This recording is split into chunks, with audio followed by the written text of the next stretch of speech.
अगले दिन का सूरज पूरी आब व ताप के साथ अपने जोबन पर था। गर्मियां अपनी पूरी शदत के साथ शुरू हो चुकी थीं। उस गर्मी में औरतें घरों पर, बच्चे स्कूल, लड़के लड़कियां कॉलेज और यूनिवर्सिटी और मर्द हजरात अपने कामों पर होते हैं। मनफरह भी कॉलेज की छुट्टी के बाद अब जल्द अज जल्द घर जाने की तैयारी कर रही थी क्योंकि इसे दादी को आज लाजमी अस्पताल लेकर जाना था। वो घर पहुंची, जल्दी जल्दी चेंज किया अपनी और दादी के लिए रोटियां पकाईं और खाना खाने बैठ गई। अभी खाना खत्म ही किया था कि डोर बेल बजी और दादी ने आवाज लगाई, जाओ देखो शरीम आ गया होगा आपको। तो वो आपका मुंह बोला, पूता चंद दिन में ही इतना अजीज हो गया कि आप इसकी डोर बेल भी पहचानने लगे हैं। उसने नाराजगी से शकवा किया। वो बहुत अच्छा बच्चा है, तुम्हें पता नहीं उससे क्या खार है, दादी ने इसे समझाने वाले अंदाज में कहा। दरवाजा खोलने से पहले आज पूछना नहीं पड़ा था क्योंकि उसने दरवाजे की झरी से देख लिया था कि इसका वही जकोटा जिन है। इस्लाम अलैकुम, अरे वाह, आप तो 2 दिन में ही मेरी नाक नोक पहचान गई, जो बिना पूछे ही खोल दिया। वो इसे आज फिर तंग करने के मूड में था। मैं नहीं दादी, पहचानने लगे हैं आपकी नाक, इन्होंने कहा था कि आप ही होंगे, आप भी पहचान जाएं, मुस्तकबिल करीब में आपको इसकी ज़रूरत पड़ सकती है, धीमी आवाज़ में कहा था। मगर मनफरह ने फिर भी सुन लिया था। क्या मतलब, क्यों पड़ सकती है ज़रूरत, उसने आंखें छोटी करते हुए पूछा। अभी अंदर चली, मतलब मैं आपको फिर कभी समझाऊंगा, वो बोल के खुद अंदर जा चुका था, जबकि वो पीछे खड़ी इसकी बात का मफाहूम समझने की कोशिश में लगी थी जो इसके बिल्कुल समझ नहीं आ रहा था। कुछ देर दादी के पास बैठकर वो दादी और मनफरह को अस्पताल ले गया था। चेकअप करवा के उन्हें घर छोड़ा और उस सब के दौरान उसने एक बार भी मनफरह को तंग नहीं किया था, बल्कि दादी का अच्छा होता बनकर बस दादी से ही बातों में लगा रहा। और उस सब का फ़ायदा ये हवा कि आज वो पहली बार मनफरह को पहले से मुख्तलिफ लगा। वो पूरा वक्त दादी से बातें करता रहा जबकि मनफरह की निगाह बार बार इसके चेहरे पर पड़ती और इसे इसका जायज़ा लेने पर मजबूर करती। वो इसके बात करने के अंदाज को देख रही थी कि वाक़तन वो एक पढ़ा लिखा तरबियत याफ्ता घराने से ताल्लुक़ रखता है। उसने गौर किया, वो सिर्फ इसे तंग करता है, उससे मुसख़रीन करता है, वरना ऐसा नहीं है कि वो एक बेअदब या बदतमीज़ लड़का है। वो अपनी इन्हीं सोचों में गुम थी जब इसे शरीम की कल की बातें याद आईं और इसे के लब मुस्कुराहट में ढल गए। इन्हीं सोचों के दरमियान घर आ गया और शरीम उन्हें घर डराप करके सआदतमंद बच्चों की तरह अपने घर की जानिब चल दिया।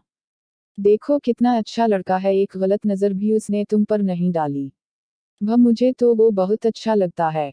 दादी आज तो इसकी मुकम्मल फ़ीन हो गई थी।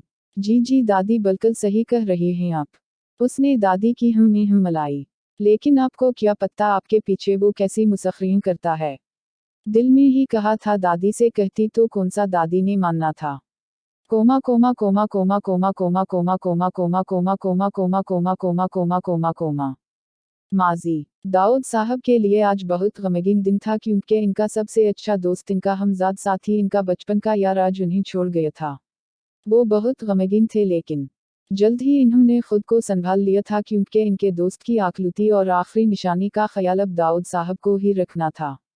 जुल्फ़िकार साहब का अकलूता बेटा कामे, जो उस वक्त सिर्फ 13 साल का था, वो इसे अपने साथ ले आए थे। घर लाते ही इन्होंने अपने सब बच्चों को बता दिया था कि अब ये इनका भाई है और वो उससे भी इतनी ही मोहब्बत करेंगे जितनी मोहब्बत वो आपस में एक दूसरे से करते हैं, हर चीज़ में इसका भी हिस्सा होगा। और उस बात को दाऊद साहब के बच्चे अच्छी तरह समझ गए थे। कामे और दाऊद साहब के बड़े बेटे की उम्र एक ही थी। लुत्ज़ा इन्होंने कामे को भी इसके साथ ही स्कूल में दाखिल करवा दिया था। दाऊद साहब और इनके बच्चों ने कामे का कभी उस बात का एहसास तक न होने दिया कि वो एक यतीम बच्चा है। जुल्फ़िकार साहब यानी कामे के वालिद एक बड़े बिजनेसमैन थे और अब इनकी सारी दौलत, इनकी सारा बिजनेस इनके इकलौते वारिस कामे का था। दाऊद साहब उस बात को जानते थे कि कामे के पास कितनी दौलत है और इसके अबा की कितनी फैक्ट्रियां हैं जो उस वक्त चल रही हैं। कामे की उम्र उस वक्त इतनी न थी कि वो खुद अपना बिजनेस देख सके। लुत्ज़ा दाऊद साहब ने इसे अपने बेटे के साथ अच्छी तालीम दिलवाई और बिजनेस को चंद अच्छे नामूर और काबिल एतमाद मैनेजर्स के हवाले कर दिया। वक्त गुजरता गया और कामे की उम्र 18 साल हो गया। अब वो एक मेचीवर लड़का था जो अच्छा और बुरा सब समझ सकता था। उसने अपने अबा के बिजनेस को देखना शुरू कर दिया और पढ़ाई के साथ साथ हाफज के चक्कर भी लगाता रहा। वो और दाऊद साहब का बड़ा बेटा अजहर बहुत अच्छे दोस्त भी थे, इसीलिए कामे चाहता था कि वो दोनों मिलकर अपने कारोबार को संभालें, इसीलिए वो दोनों ही अपना ज़्यादा वक्त आपस में गुजारने लगे थे। दाऊद साहब चाहते थे कि कामी उनसे अब कभी जुदा न हो। वो अपने दोस्त की उस निशानी को हमेशा के लिए अपने घर का फर्द बनाना चाहते थे, इसीलिए इन्होंने अपनी इकलौती बेटी का रिश्ता कामी की मुकम्मल रजामंदी के साथ कामी से कर दिया। कामी खुश था क्योंकि शुमसा में कोई बुराई नहीं थी, बल्कि वो सूरत और सेरत हर लिहाज से अच्छी लड़की थी। दाऊद साहब मुकम्मल तौर पर मुतमईन और खुश थे क्योंकि इनका खानदान मुकम्मल और खुश था, सब ठीक चल रहा था, बल्कि ठीक हर चीज़ परफेक्ट। लेकिन फिर एक दिन कामी की दोस्ती एक लड़के दानिश से होगा और उस दिन से दाऊद साहब के उस मुकम्मल खानदान में पहली दरार पड़ी। Comma comma comma comma comma comma comma comma comma comma comma comma comma comma comma comma comma comma comma. शादी की तैयारियां बहुत जोर व शोर से चल रही थी। मोरिन, शरीन और फरियाल उन तीनों के तो मुफस्सिल बाजार के चक्कर ही लग रहे रे। लेकिन उस दौरान भी मोर अपनी दोस्त मनफरह को नहीं भूली थी। दिन में कई बार इसे कॉल करती और वहाँ की खैरियत उससे मालूम करती रहती। मनफरह वहाँ मोरिन के साथ शादी की तैयारियों में मौजूद नहीं थी, लेकिन इसके बावजूद इसे ऐसा लग रहा था जैसे वो वहीं मौजूद हो, क्योंकि मोर एक एक बात इसे तफसील से बताती और हर रोज़ की गई शॉपिंग इसे तस्वीरों के जरिए दिखाती रहती। शादी के उन हंगामों और इतनी खुशियों के बावजूद अब्बा जान खुश नहीं दिखाई दे रहे थे और सबके पूछने के बावजूद इन्होंने अब तक किसी को इसकी वजह भी न बताई थी। लेकिन अजहर दाऊद जानते थे कि अब वक्त आखिर उन्हें किसकी याद सता रही है। कोई है जो उन्हें बड़ी शिद्दत से याद आ रहा है। Comma comma comma comma comma comma comma comma comma comma comma comma comma comma comma comma. वो कॉलेज से बाहर निकली तो इसे कुछ हैरानी हुई, क्योंकि आज रोज की तरह कॉलेज के बाहर ऑटोज नहीं खड़े थे और नहीं आने जाने वाली बसें सड़क पर नजर आ रही थी। कुछ देर उसने बाकी लड़कियों के साथ खड़े होकर कैब या ऑटो का इंतजार किया, लेकिन काफी वक्त के बाद भी नहीं कोई बस आई, ना कोई ऑटो इर्द गिर्द मौजूद। लड़कियां अब काफी कम होती जा रही थीं। कोई अपने बाप या भाई को बुला लेती और उनके साथ चली जाती, या फिर कोई अपने मी दोस्त के साथ लिफ्ट के लेती। लेकिन इसका ना तो कोई बाप था, न भाई, न ही दोस्त मौजूद थी। उसने पास खड़ी आखिरी लड़की से पूछा कि आज कोई बस वगैरह क्यों नहीं चल रही। तब लड़की ने बताया आज स्ट्राइक हो गया है अचानक और सब बसेस वगैरह बंद करवा दी गई हैं। तुम कैसी जाओगी? मनफरह ने उस लड़की से पूछा। मैंने बुलाया है अपने कज़न को, मैं इसके साथ चली जाऊंगी। तुम बताओ कहाँ रहती हो, मैं ड्रॉप कर दूंगी। मनफरह ने इसे घर का एड्रेस बताया, लेकिन वो उस लड़की के रास्ते से बिल्कुल अलग रूट पर था। सो मनफरह ने इसे खुद ही मना कर दिया। कुछ देर के बाद वो लड़की भी चली गई और मनफरह अकेले खड़ी रह गई। इसे कुछ समझ नहीं आ रहा था कि क्या करे। अब तो काफी देर भी हो गई थी। घर में दादी भी परेशान हो रही होंगी। इसे ख्याल आया कि मोर को कॉल करे, वो अंकल से कहेगी अंकल ऑफिस से कोई ड्राइस भेज देंगे, क्योंकि पहले भी अक्सर मोर ऐसा ही करती थी। मोरिन को कॉल करने के लिए उसने बैग से मोबाइल निकाला। मोबाइल देखा तो इसे लगा अब इसके पास और कोई दूसरा रास्ता नहीं है, क्योंकि मोबाइल में चार्जिंग नहीं थी और वो ऑफ था। या अल्लाह, अब मैं क्या करूं? उसका दिमाग बिल्कुल माउफ होने लगा था। इसे कुछ समझ नहीं आ रही थी। कॉलेज से घर बहुत दूर था, अगर वो अभी चलना भी शुरू करेगी तो रात तक ही पहुंच सकेगी। लेकिन इसके पास सिवाय पैदल चलने के और कोई रास्ता न था। Comma comma comma comma comma comma comma comma comma comma comma comma comma comma comma. Sharim बेटा, उस वक्त तक तो मनफरह घर आ जाती है और आज तो उसने बताया भी नहीं था कि इसे कहीं जाना है। बहुत देर हो गई है। दादी को अब टेंशन ने आ घेरा था। दादी जान, आप परेशान ना हो, आती होगी बस वो। शरीम ने उन्हें रिलैक्स किया। नहीं शरीम, जरूर कोई मसला है, वरना वो ऐसे कभी भी देर नहीं करती, या तो घर आ जाती है या फोन कर देती है। शरीम, तुम इसे फोन करके पूछ लो बेटा, इन्होंने परेशान दिल के साथ कहा। दादी, मेरे पास अगर इसका नंबर होता तो मैं आपके कहने से फौरन कर लेता। अच्छा, वो आती कैसे है? मेरा मतलब अपना प्राइवेट ऑटो लगा हुआ होगा ना इसका तो। शरीम को अभी तक यही लगा था कि वो अपने प्राइवेट ऑटो से आना जाना करती होगी। नहीं बेटा, कभी बस से तो कभी ऑटो से आना जाना करती है। दादी ने एक बार पहर पहले घड़ी फिर दरवाजे को देखा। क्या बस से या ऑटो से आती है? लेकिन दादी, आज तो हड़ताल हुई है, न कोई बस चल रही होगी ना ही कोई ऑटो। उसने तख्त से खड़े होते हुए कहा। बेटा, तुम आमिर को कॉल करो, वो तुम्हें इसका नंबर देगा। दादी को फौरन यही ख्याल आया। दादी, फोन का टाइम नहीं है, मैं जाता हूँ गर्ल्स कॉलेज, वो इंशाअल्लाह वहीं खड़ी होगी। उसने बाहर निकलते हुए तेजी से जवाब दिया था। गाड़ी स्टार्ट करते हुए इसके हाथ जरा कान पे थे, क्योंकि वो अपनी पहली और नन्नोयली मोहब्बत को खोना नहीं चाहता था। मनफरह तेज कदमों के साथ घर की जानिब रवां थी। इसके होंठ मुसलसिल जिक्र लाई में मसरूफ थे। खैर वो हिफाजत की हर बोदा जो इसे याद थी वो मुसलसिल इसका विर्द कर रही थी। ईद अलकरसी और सूरह फानहा बार बार पढ़ रही थी क्योंकि इसे दादी ने बताया था कि ये दोनों जिक्र मुश्किल और परेशानी में सबसे ज्यादा काम आते हैं। इसके अलावा भी जो जिक्र इसे याद आ रहा था वो पढ़े जा रही थी। अल्लाह अल्लाह रब्सी लया उशरिक बख्शैया, अल्लाह अल्लाह ही मेरा रब है, मैं इसके साथ किसी को शरीक नहीं बनाती। सन नबी दाऊद 1525। अल्लमला सहला मा जालत सहला वनत तजाल अलहज़न सहलन। अलामत वावीन, ए अल्लाह, कोई काम आसान नहीं मगर वो जिसे तो आसान कर दे और तो जब चाहता है गम को आसान कर दिया है। सिलसिला 2886। वो मुसलसिल उस वक्त उन कलमात का जिक्र कर रही थी क्योंकि वो मुश्किल में थी और इसे अपने रब की मदद चाहिए थी। सड़क पर अका दुका ही और लोग थे वरना दुकानें वगैरह सब बंद थीं। वो तेज कदम से चल रही थी ताकि जल्द घर पहुंच सके, लेकिन अचानक इसके सामने एक कुत्ता आया और भौंकने लगा। पहले तो इसके जहन में आया कि और तेज कदम से चले ताकि वो कुत्ते से दूर जा सके और उसने यही किया, लेकिन किताब बाकायदा इसके पीछे लग चुका था। इसे उस मुश्किल घड़ी में कुछ समझ न आया कि वो क्या करे। फिर इसे एक दा याद आए, बसम अल्लाह अलजी ला इज़िर मा इसम शफ़ई अल अर्ज़ वला फ़ई अल समा वहो अल समिया अल उलियम। अल्लाह के नाम से, वो ज़ात जिसके नाम के साथ कोई चीज़ ज़मीन में और आसमान में नुकसान नहीं दे सकती और वो बहुत सुनने वाला बहुत जानने वाला है। सन नबी दाऊद 5088। मनफरह ने फ़ौरन उस दा को ज़ेर लब 3 बार पढ़ा और अल्लाह के हुक्म से वो किता जो कुछ देर पहले इसके पीछे लग गया था मुंह मोड़ के चला गया। मनफरह के मुंह से अल्हम्दुलिल्लाह के कलमात अदा हुए। आज इसे हकीकतन अल्लाह के जिक्र पर कामिल यकीन आया था।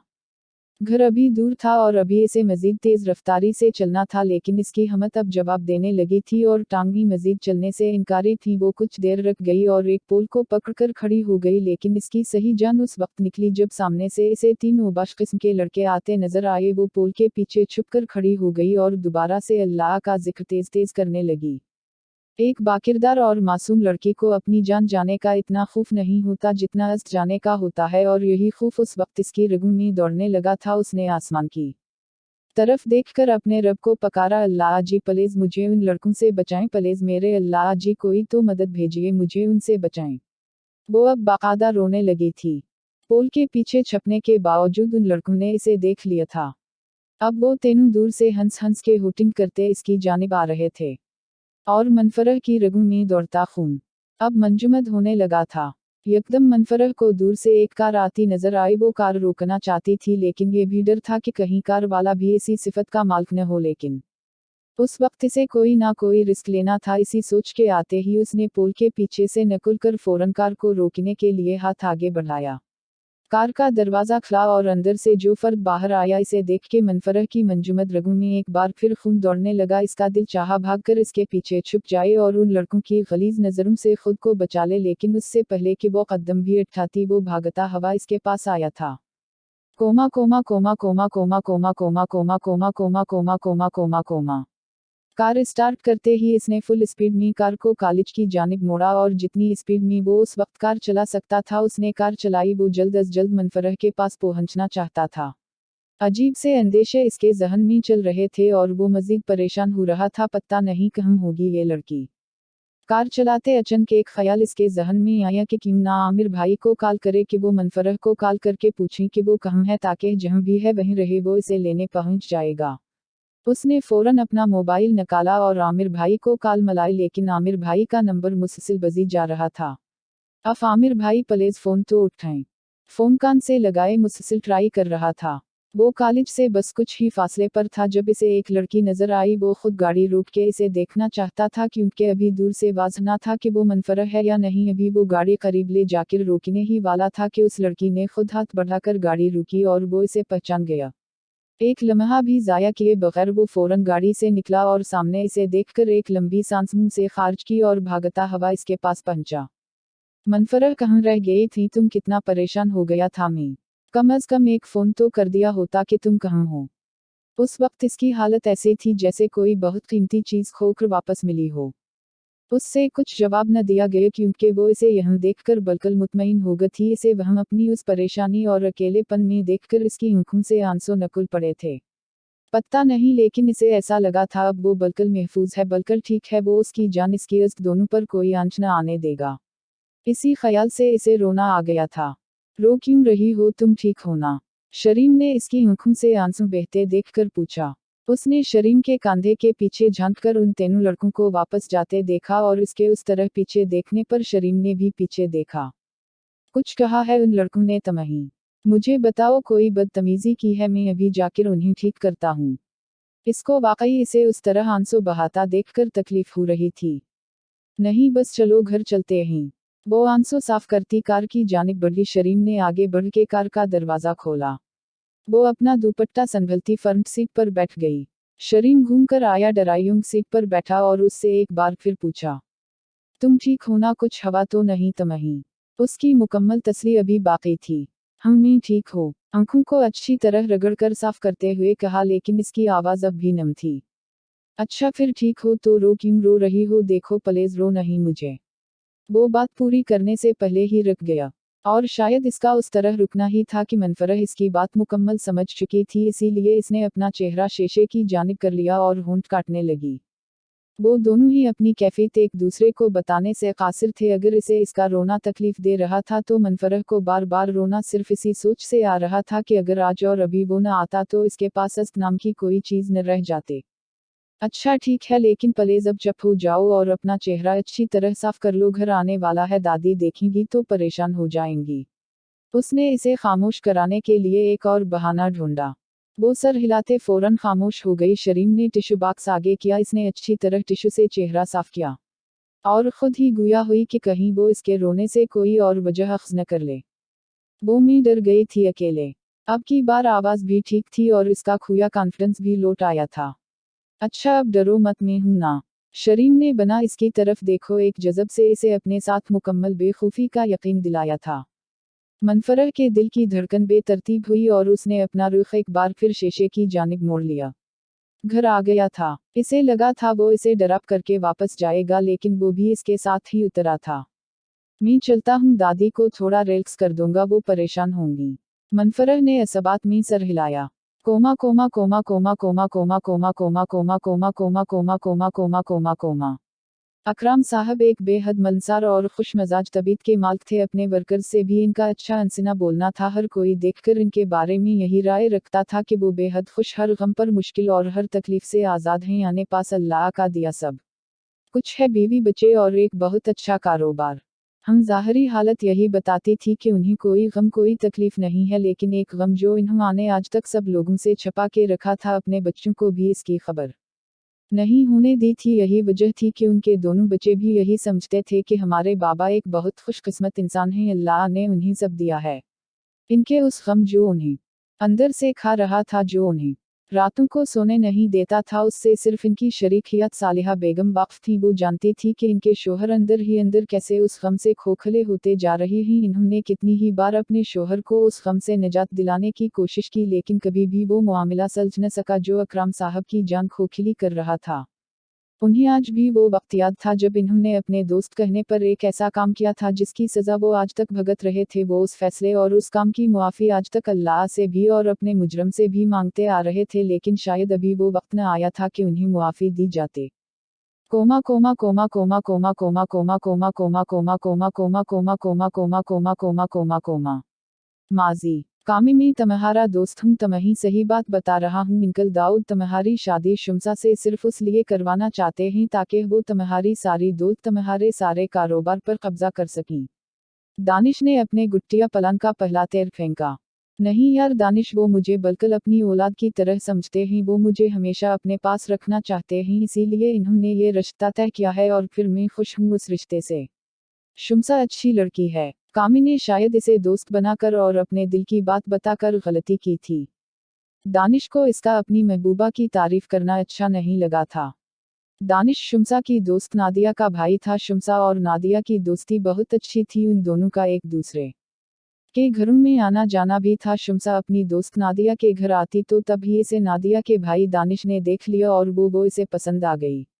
लेकिन फिर कुछ दिनों बाद इसे पता चला कि शुमसा की मंगनी अपने कज़न कामी से हो चुकी है। उसने इसे दिन से उस मंगनी को तोड़ने का प्लान बनाया और उस प्लान का सबसे पहला हिस्सा कामी को अपना दोस्त बनाना था, जिसमें वो कामयाब हो चुका था। अब दूसरा काम कामी को उस घर वालों से मुतनफर करना था ताकि वो खुद ही ये मंगनी तोड़ दे और दानिश शुमसा को हासिल करने में कामयाब हो जाए।